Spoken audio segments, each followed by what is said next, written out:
Assalamu alaykum Farabi Tor dersxanasının hörmətli görmənləri müş vaxtına xeyirli olsun. Bugün hazırkı zaman Uyğur dil dərsimizdən 62-ci dərs ötümüz. 62-ci dərsimiz cümlənin tüzülüşü, qarab bölünüşü və addi cümlə və onun alaylığı. Ötən saatlik dərsimiz bolsa cümlənin müstəqil böləklərini görüb çıxandıq. Bugünkü dərsimiz bolsa cümlənin tüzülüşü, qarab bölünüşü və addi cümlə və onun alaylığını görüb çıxımız. Dərsimizə başlaşdan burun ötən saatlik dərsimizin axır sorab ötən tövəndiki iki sualımızğa qısqa cavab verib ötəylik. Birinci cümlənin müstəqil böləklər degan nima? Qaysi türlərə ayrılır? Bu sualın cavabı cümlənin müstəqil böləklər deganimiz cümlə böləklər bilan hech qanday sintaksik bağlanış olmaydigan, özünə xas intonatsiya və tiniş belgisi arqılıq cümlədə başqa böləklərdən fərqli halda ayrılıb turadigan söz, söz birikmesi və cümlələr cümlənin müstəqil böləklər deyilir. Cümlənin müstəqil böləkləri bütün cümləyə qoşqan mənası və qandaq sözlərdən tüzülgənligiga qarab, qaratın bölək, qısturma bölək və öndeş bölək degəndək türlərə ayrılır. İkinci sualımız bolsa, qısturma bölək degan nima? Bu sualın cavabı sözlügücünün cümlədə ifadələnən oy fikriga və onun ifadəleniş əhvalı qarta köz qarşı, şunaqla pozisiyasını bildirdigan söz yoki söz birikmesi qısturma bölək deyildi. Bu suallarning javobini texmi təfsili bilməkçi bolsanglar, ötən saatlik dərsimizin görüb çıxışlarını tavsiyə qılıman. Undaqda bugünkü dərsimizə gəlsək, bugünkü dərsimizdən birinci məzmunu cümlənin tüzülüşü qarab bölünüşü. Cümlələr tüzülüşü qarab addi cümlə və mürəkkəb cümlə yoki qoşma cümlə degəndək iki türə ayrılır. Bunun üçün addi cümlə deganimiz söz yoki söz birikməsindən tüzülüb, to'liq ayaqlaşqan birla oy fikrini ifadələydigan cümləni göstərdi. Məsələn, bahar gəldi, dərəxtlər yopurmaq çıxırışıq başladı. Mən məktəbdən gəldim. Bugün hava bək ochuq degəndək birla oy fikrini ifadələydigan cümləni göstərdi. Mürəkkəb cümlə yoki qoşma cümlə deganimiz bolsa, məna cəhətdən bağlanışlıq bolğan ikki yoki onundan artıq addi cümlənin ma'lum sintaksik münasibəti birikişini tüzülüb, mürəkkəb fikrini ifadələydigan cümləni göstərdi. Məsələn, şunu bilib yetişimiz gerek ki, Uyğur mədəniyyətini qoğdaş həmmimizin burcu. Yəni körüb ötkünümüzdə şunu bilib yetişimiz gerek, Uyğur mədəniyyətini qoğdaş həmmimizin burcu degəndək iki cümlədən tüzülgən bir mürəkkəb cümlə. Qanun bolmasa tərtib buzuludu, şundaqla cəmiyyət qalayımqallaşıdı. Bu cümləni iki addi cümləyə ayrışıq buludu. Addi cümlə və mürəkkəb cümlənin eniqləməsini görüb çıxdıq. Əmdə bunun üçün addi cümlənin alaylığını görüb çıxsaq. Addi cümlənin birinci alaylığı bolsa, addi cümlədə birlik qurulma mərkəzi buludu. Bu qurulma söz bilən söz, söz bilən söz birikmesi, söz birikmesi bilən söz birikmesi otururki qrammatiklik münasibətini öz içigə aldı. Məsələn, taş üstdən boyda oynavatqan balalarını gördüm. Yədiki qurulma mərkəzi bolsa, taş üstdən boyda oynavatqan balalar. Bu cümlənin egisi bolsa, yoşurun gəlgən, yəni mən gördüm. Yəni mən taş üstdən boyda oynavatqan balalarını gördüm. İkinci alaylık bolsa, addi cümlədə birli bayani münasibət buludu. Şuna o birli ayaqlaşqan oy fikrini ifadələydi. Məsələn, Adil ötən həftə toy qıldı. Haqiqat görmət qilish aql parasatga erishishning birinchi qadami. Ya'ni ko'rib o'tganimizdek, bu ikki oddiy jumlada birli bayoniy munosabat bor va birli ayaqlashgan oy fikrini ifodalagan. Oddiy jumlaning uchinchi aloyligi bo'lsa, oddiy jumla tarmoq jumlalarni o'z ichiga olmaydi yoki tarmoq jumlalarning ichiga ilinmaydi. Agar u tarmoq jumlalarni o'z ichiga olsa, oddiy jumla emas, balki qo'shma jumla, ya'ni murakkab jumla tarkibidagi tarmoq jumla hisoblanadi. Masalan, biz bozorga bordik, ular bormidi? Bu oddiy jumla emas, balki qo'shma jumla. Oddiy jumlaning to'rtinchi aloyligi bo'lsa, oddiy jumlalar tarkibidagi so'zlarning soniga qarab belgilanmaydi. Oddiy jumla bir so'zdimi, bir söz birikmesidanmi, hatto nurg'un söz yoki nurg'un söz birikmesidanmi tuzilishi mumkin. Masalan, somkangizda nima bor? Kitob. Bu jumlalarni ko'rib o'tganimizdek, somkangizda nima bor? Bir jumla. Bu cümleye cevap bo'lib kelgan kitap degan bir so'zmi bir jumla hisoblanadi. Yataq degan maylan atigan tong etish bilan deyishib olgandek birlikda nashta qilamiz. Bu jumla intayin uzun, ammo bu faqatla bir jumla hisoblanadi. Ya'ni birla oddiy jumla hisoblanadi. Oddiy jumlaning 5-chi aloyligi bo'lsa, oddiy jumla eng kichik va eng asosiy aloqa birligi hisoblanadi. Oddiy jumla qo'llanilganda oy fikr tushunishlik bo'ladi. Oddiy jumla diyaloglarda və ədəbi əsərlərdə köp qo'llanıldı. Yəni addi cümlələr mürəkkəb cümlələrə qaraganda nəhayət köp qo'llanıldı.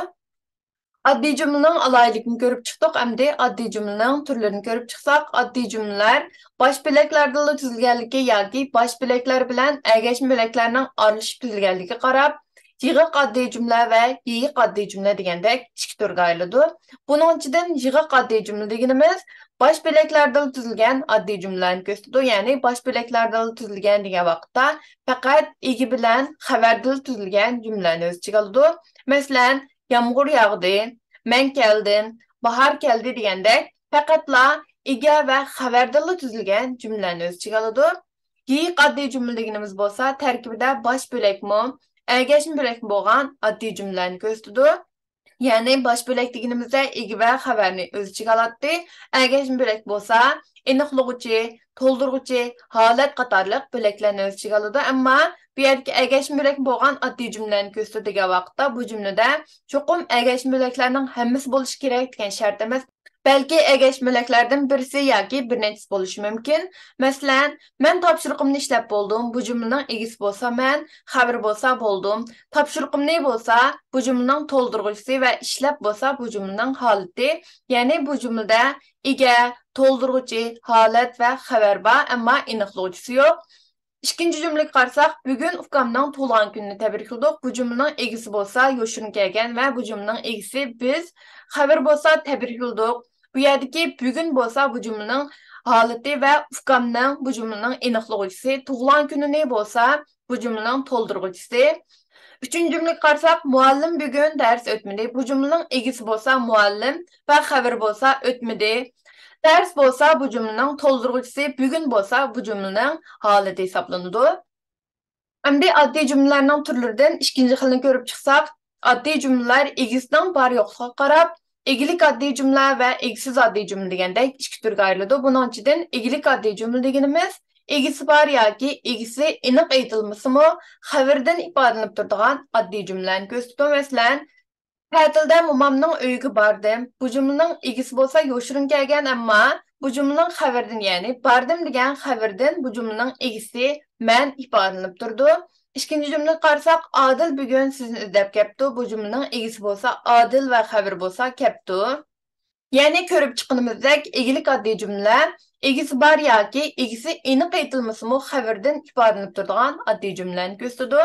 Endi egisiz oddiy jumlani ko'rib chiqsak, egisiz oddiy jumla deganimiz grammatikalik egisi yo'q oddiy jumlani ko'rsatadi. Ya'ni oldingi darslarimizga jumla bo'laklarini so'zlab o'tganimizda jumlaning egisi bo'lmasimi bir jumlaning tuzgili bo'ldi, ammo xabar cho'qim bo'lishi kerak deb ko'rib o'tgandik. Bu yerdagi egisiz oddiy jumlalarda jumlaning egisi yo'q. Masalan, uning gapini tushungil bo'lmadi. Bu jumlaga qaraydigan bo'lsak, bu jumlaning egisi yo'q, ammo xabari bor. Ikkinchi jumlaga qarasak, muhitni asrash kerak. Bu jumlaning egisi yo'q va bu jumlaning to'ldiruvchisi muhitni asrash kerak bo'lsa, bu jumlaning xabari hisoblanadi. Oddiy jumlaning uchinchi xil turlariga ayrilishi bo'lsa, oddiy jumlalar jumlaga munosabatli bo'laklarning to'liq aytilgan yoki to'liq aytilmaganligiga qarab to'liq oddiy jumla va to'liqsiz oddiy jumla degandek ikki turga ayriladi. Buning ichidan to'liq oddiy jumla deganimiz shu jumlaga munosabatli bo'laklari to'liq aytilgan oddiy jumlani ko'rsatadi. Ya'ni shu jumlaga munosabatli bo'laklar degan vaqtda ega, xabar, to'ldiruvchi, aniqlovchi, holat qatorliq har qaysi bo'laklarni ko'rsatadi. Masalan, apam ukamning topshiriq ishlashiga yordam qildi. Ya'ni ko'rib o'tganimizdek bu jumlaning egisim bor, xabarim bor va boshqa bo'laklarim, ya'ni ergashim bo'laklarim bor. İkinci cümleyi qaraydigan bo'lsak, güzel manzarani huzur olgach, çay içdik. Bu jumlaning içdik degan xabardan bu jumlaning yo'shirin kelgan egisi bo'lgan biz deganni ko'ra olamiz. Hamda to'liqsiz oddiy jumlani ko'rib o'tsak, to'liqsiz oddiy jumla deganimiz shu jumlada munosabatli bo'laklar to'liq aytilmagan oddiy jumlani ko'rsatadi. To'liqsiz oddiy jumlalar badiiy asarlarda, ig'iz tili va yoziq tilimizda, dialoglarda ko'p qo'llaniladi. Masalan, "Erta maktabga boramsan?" "Bormayman." Yani bir ko'rib o'tganimizdek birinchi jumla "Erta maktabga boramsan?" bu to'liq oddiy jumla hisoblanadi, ammo buningga javob bo'lib kelgan "Bormayman" degan bu jumla bo'lsa to'liqsiz oddiy jumla hisoblanadi. İkinci cümleyi qaraydigan bo'lsak, "Ismingiz nima?" bu jumla o'xshashla to'liq oddiy jumla hisoblanadi. Ammo buning javob bo'lib kelgan "Amina" degan jumla bo'lsa to'liqsiz oddiy jumla hisoblanadi. Ya'ni ko'rib o'tganimizdek to'liqsiz oddiy jumla ayrim bir shaklda kelmaydi, balki badiiy asarlarda, ig'iz tili va yoziq tilimizdagi dialoglarda intayin ko'p qo'llaniladi. Bugungi darsimizning oxiriga keldik. Darsimizning oxirida bu darsimizga munosabatli bo'lgan tuvandagi savolni so'rab o'tamiz. Bu savolimiz bo'lsa, oddiy jumla degan nima? Bu savolimizning javobini YouTube videomizning ostidagi inkas qismiga yoki Instagram hesabımızın DM kısmından uçur izlep əvəsanla buludu. Ondaqda keyinki saatlik dərsimiz görüşəylik. Görüşdə aman bulunla. Xeyr xoş.